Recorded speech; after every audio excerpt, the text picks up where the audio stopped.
I should probably wait for the kettle to boil. I don't know if this is audible. Ding! That's better. So, left. I'm right-handed. That is once again better.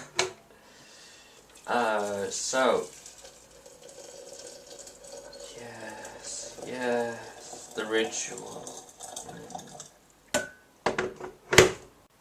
This is called impatience. Most people leave their tea to brew by themselves, but you can also stir it. Maybe just think back to the flavour. Maybe people don't do it because it gets your hands all hot and slightly burny, hurty, and I should moisturise. Tea Magatag question I didn't really answer was, where do you go when you're sad? The easy answer is tea. I hit the bottle. I'd say I hit the pot, but that sounds wrong. The thing about making tea is it's very easy to do. It doesn't require much practice, but it takes time, so it's very good as a distraction from life. It's good to drink while listening to podcasts or watching Bob's Burgers, cooking, distracting, which is the main thing I need to do when I feel a bit too sad. I mean, that's the misconception. That's one of the major misconceptions around depression, is that, actually around pill taking at all, is that you take some kind of medication, you take a pill, and then within a few minutes it starts working, and then you're right as rain, or then you're better, or something. But, that's not how all things work. Painkillers, yeah, commercial stuff you can pick up off the counter in a supermarket, yeah, but the things about chronic problems that don't go away, is that you have to take pills basically every day, and it takes a long ass time to set in. The interesting thing about antidepressants, which no one told me, is that the side effects, which you can get for quite a while upon first taking them, the main side effect is working completely in reverse, as in increased paranoia, increased self-obsession. Self-obsession is such a weird thing to say when it's about depression, but no, if you're constantly criticizing your every action, you are obsessed with how you are perceived, you're obsessed with yourself in a bad way. Getting twitchy, fidgety, it's weird.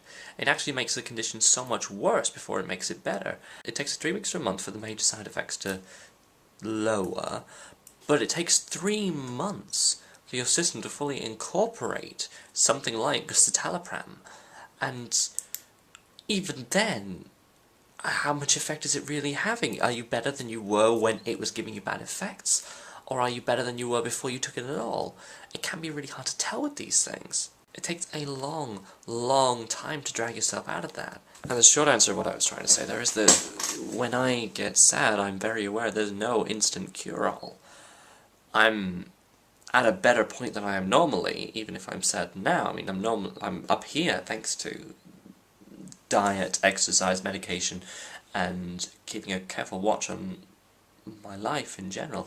It used to be down here, so being low from this point is still high from before, and it's so strange. Burying myself in video games doesn't actually work, I find. I lose all motivation if I'm on a downer.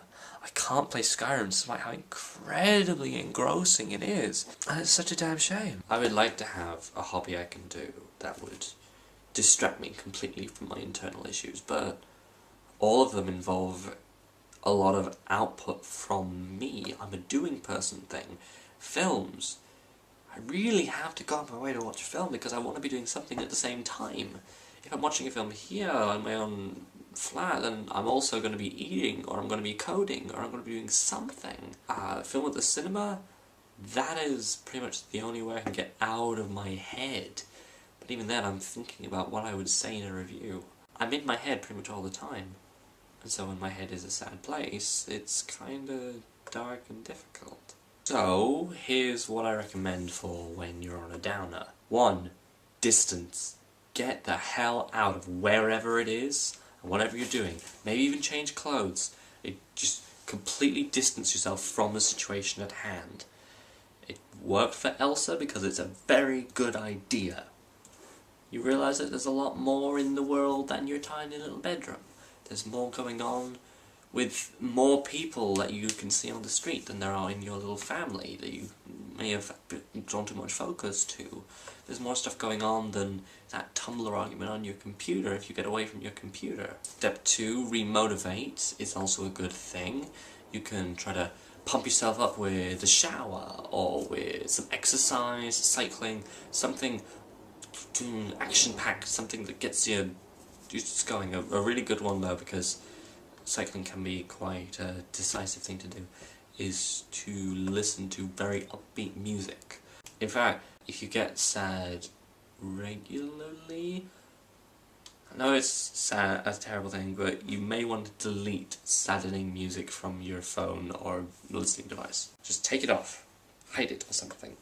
Like Placebo, no. Adele, no. Get them away, they worsen the problem.